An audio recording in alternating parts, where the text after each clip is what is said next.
Don't you just hate it when you get a haircut on self-care day and suddenly a raccoon falls out of the ceiling? Very relatable. That's because there's a difference between your expectation and your actual experience. This is a common problem in procedural narrative as well. Procedural narrative is a great way to create dynamic stories that are unique to each player, but it can be difficult to weave a coherent story out of it. You might run into inconsistencies in continuity, tone, or pacing. Today we'll be taking a look at what procedural narrative actually is, what these inconsistencies are, and most importantly, tips on how to deal with them.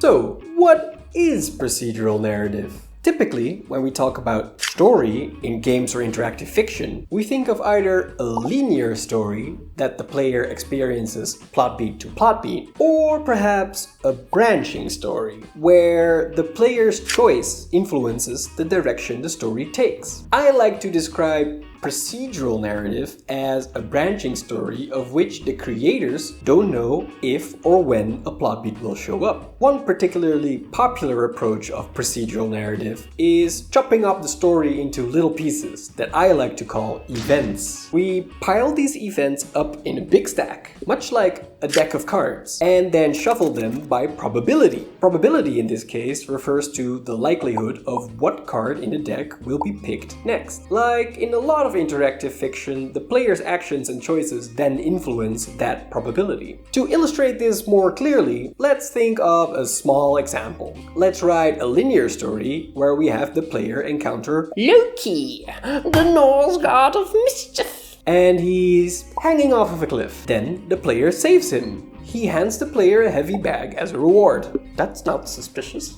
That's not suspicious at all. Finally, Loki pushes the player off the cliff. What a twist! Nobody saw that coming. You could visualize each of these plot beats as cards stacked into a deck in consecutive order. The player then draws each card one by one, and when they pull the last card in the deck, the story is over. In a branching story, we could have the player choose to save Loki or let him fall to his doom. Naturally, that would take the story into a different direction. If the player lets Loki fall, he curses them as he plummets to his demise. In this case, there's a deck of cards for the first choice and another different deck of cards for the second choice, but the decks are still stacked in order. In procedural narrative, we take all those plot beat cards and shuffle them together. Naturally, not every plot beat still makes a lot of sense when it's out of order, so we take only the cards that make sense in isolation by themselves. We put aside the cards that don't.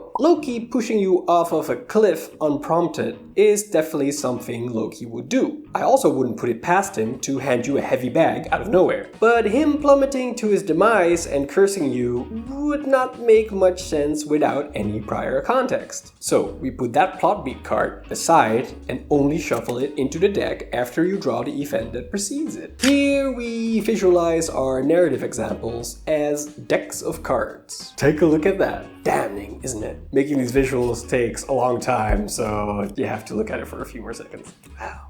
Okay, that's enough. In addition to the original story, now it could follow this progression instead. You encounter Loki, he gives you a heavy bag for no apparent reason. You later find Loki hanging off of a cliff, and you choose to let him fall. Now you have a free bag, and it only costs you eternal guilt. Or alternatively, you encounter Loki, he pushes you off of a cliff for no apparent reason. You later find Loki hanging off of a cliff himself, and it looks like the tables have turned, Loki. If we shuffle in another different event, we can create even more combinations. For example, Loki might hand you the heavy bag, and you then suddenly get ambushed by a bunch of giants. How will you fight back while still holding the bag? Hopefully you can already imagine the possibilities of this kind of storytelling. If you have many of these events, players will very likely experience an entirely unique sequence of them. Just a quick disclaimer, this is just one implementation of procedural narrative. I choose these kind of probability-based events because it's easy to visualize and explain, but there are many different other options You have stories driven by systems, which I made a video about before. I'll put that like on the screen, I think, or in the description. I actually don't know how YouTube works. You have narrative building board games that use like dice mechanics that jumble plot beats together. I guess generative AI storytelling. I don't know. These can also be called procedural narrative because the plot is driven by some sort of dynamic procedure as opposed to a predefined path written by a writer. So we figured out that these randomized events can be a strong foundation for a procedural narrative. The hard part is controlling the randomness so that the overall story still makes sense. I found that there are 3 major inconsistencies you will inevitably run into when creating a procedural narrative: continuity, tone, and pacing. Let's talk about continuity first. Continuity is how well established the consequences of plot beats are in your story. If one character dies in a specific plot beat but is suddenly alive without any explanation in the next, that breaks continuity. Fortunately, it is the most measurable of these inconsistencies. That makes it easy to spot for you as the creator, but also for the player, so keep a lookout. If a continuity error is too noticeable or happens too frequently, the player will stop expecting your story to be believable. That's a good reason for them to stop playing altogether and not come back. Here, you see a classic continuity error in The Beauty and the Beast. The Beast tears up his own portrait, but it's torn up differently when Belle finds it later. It's a minor thing in this case and doesn't impact the story all that much, but does accurately explain what an error in continuity can look like. In another example, Supergiant's Hades is a game about dying over and over again. The main character, Zagreus, says something to the final boss about dying over and over again when you encounter it for the first time. But you can potentially get to the final boss on your first try, which means that Zagreus has not died at all. The writer had to go back and add alternative lines for characters that would remark on Zagreus' many failed attempts. Even though the vast majority of players won't ever finish the game on the first try, they added that just for the sake of continuity. The second problem you can run into is tone. Tone can be described as the overall atmosphere of your story. If your story is a dark, gritty murder mystery, it would feel very jarring for a cartoon dog to suddenly walk into your scene and quip a few jokes. But when shuffling events around randomly, it can be hard to measure what tone the player is currently experiencing. For example, Wildermyth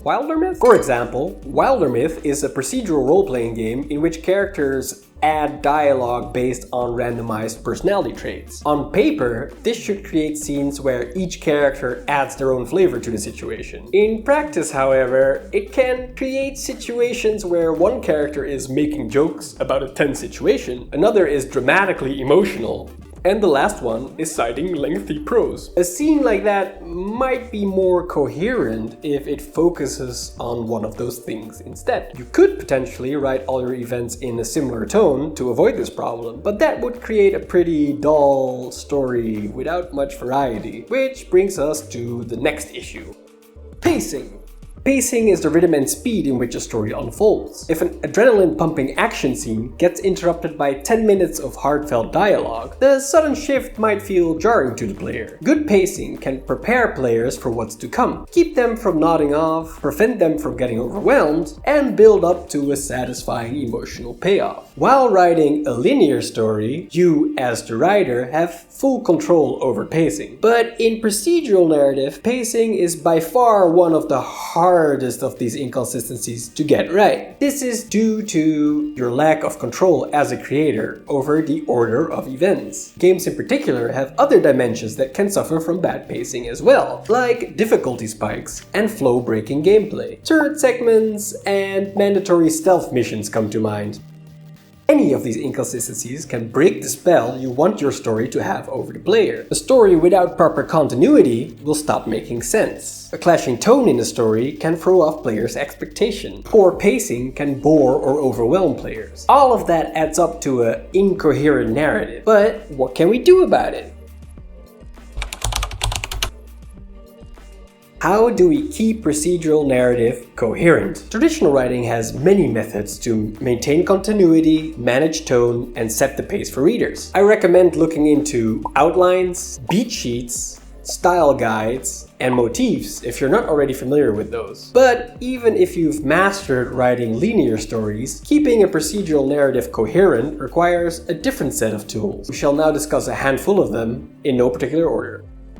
Prerequisites and guard clauses. In short, a prerequisite is when you check if certain conditions are fulfilled to allow an event to get picked. If a character comments on the player's cool sword, the player should actually have a sword equipped, right? Similarly, you can abort events based on certain conditions as well. If the current event is triggered by a cursed artifact in the player's inventory, but they just sold their entire cargo off to a merchant, you might want to cancel it altogether. That's called a guard clause. Hades, the game I mentioned earlier, thrives on these prerequisites and guard clauses. There are thousands of these conditions in the game. They check how many enemies you've killed, which fish you've caught, what upgrades you've bought, and most importantly, which plot beats have already come to pass. The developers also give each event a priority and sort the imaginary deck of cards that we talked about based on that. This ensures that each time the player talks to a character, the dialogue is relevant to their most recent playthrough. Prerequisites and guard clauses are a great way to ensure continuity, but can also be applied in strategic ways to improve pacing and tone. For example, you could track the player's tension as a prerequisite to play some chill events to cool down after a particularly action-packed sequence. Left 4 Dead does something like that, and I would love to break that down in a future video. Let me know in the comments if you'd be interested in watching that. Alright, next one.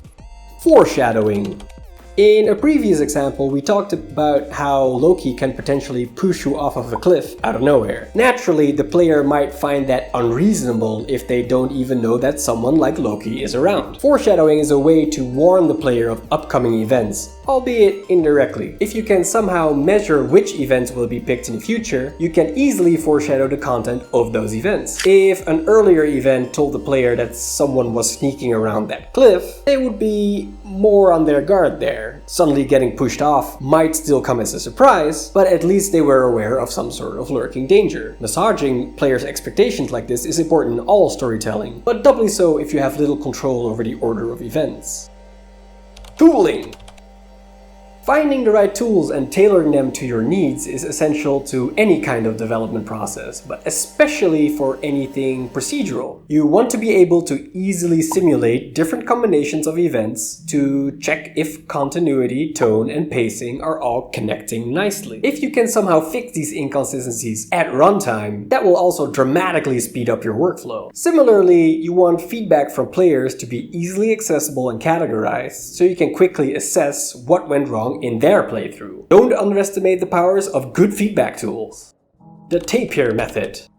The thematically accurate procedural interaction registry, or TAPIR for short, is a system I initially designed for procedural dungeon generation. Know that I will jump through hoops to make an acronym work. The goal was to make sure that all the creatures and loot inside that dungeon would fit the dungeon's setting. It makes more sense to find a magic trident in an underwater grotto than inside a coal mine, right? You could just make a list of loot and creatures for each dungeon setting, but that would get repetitive quite fast. After your third playthrough, you would know that the underwater grotto would have mermaids, crabs, and tridents, whereas the coal mine would have dwarves, bats, and a sledgehammer. So I thought to mix it up a little. It's not too far-fetched to imagine dwarves squatting a grotto, right? And a surprise dragon could make its lair in both the grotto or the coal mine, without any further justification needed. TAPIR is basically a big list of keywords, with numbers attached for modifying the probability of other keywords. Initially, the keywords and their numbers are manually tailored by you, the designer. But at runtime, you programmatically choose one keyword from the list, underwater grotto for example, and it goes through all the other keywords that underwater grotto is supposed to modify. In this case, that would be mermaid, crab, and trident, and then their probability gets boosted. Then you pick the next keyword from the list that now has increased probabilities, which influences the next set set of keywords, rinse and repeat. What's cool about this is that any keyword can modify any probability. So instead of choosing the setting of a dungeon, we could choose a creature we want in there, and that creature then modifies the probability of the setting instead. Any consecutive picks from the registry will make the next pick more thematically accurate. I have yet to try the TAPIR method for procedural narrative specifically, but I don't see why it wouldn't work on events that modify each other, or keywords for tone, like dramatic, tense, silly, etc. Alright, on to the next.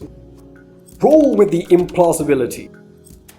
Lastly, this technique, if you can even call it that, might seem like a little bit of a cop-out. Instead of trying to fix these inconsistencies, you can simply try to justify them. Embrace the randomness of procedural narrative by setting your story in a multiverse, for example. Or make a young child your story's narrator. Maybe the events are out of chronological order because somebody jumbled the pages of the manifest accidentally. There are endless creative ways to temper players' expectations. Doing that is just as valid as trying to glue together a coherent story. I, for one, would love to see something like a wacky procedural narrative game in the Hitchhiker's Guide universe, using the infinite improbability drive as an excuse to have randomized plot beats.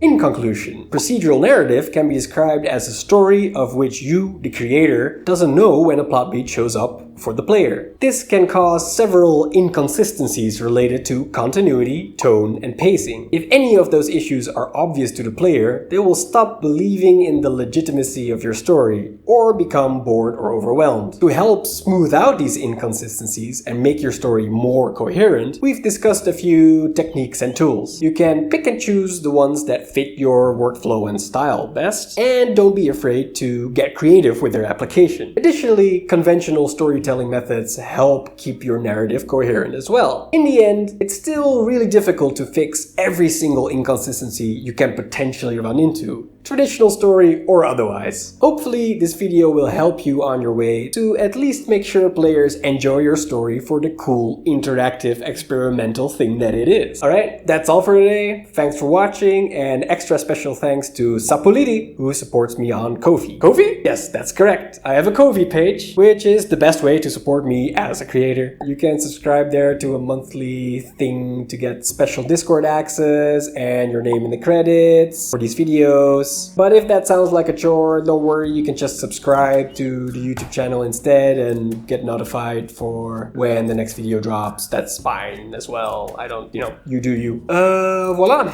I think that's it. Cool. Thanks again. See you.